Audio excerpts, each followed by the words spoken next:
Method 1. Sitting on the seat and the center bar. 1. Have the more experienced cyclist mount first.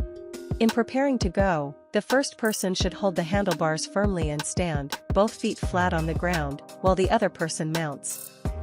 2.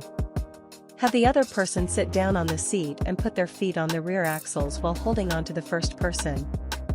It is much easier if the person in front has a backpack. 3. Set off.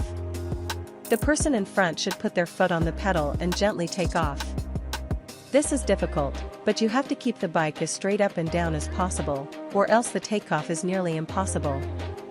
4. Have the person in front stand up while pedaling. If their legs get tired, and they're riding a man-style bicycle, they can sit on the tube, but they can't sit directly on it. It hurts. They have to sit on one side of that particular body part. Method 2. Sitting on the handlebars. 1.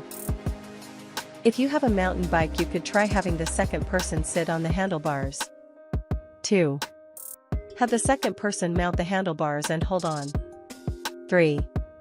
Get the person pedaling to use their legs to gain some momentum. Once speed is gained, driver can pedal like normal. 4.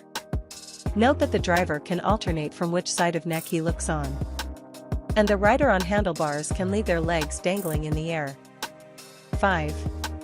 Try to go as fast as you feel safe. The faster you go, the easier it is to balance. This method is quite fun.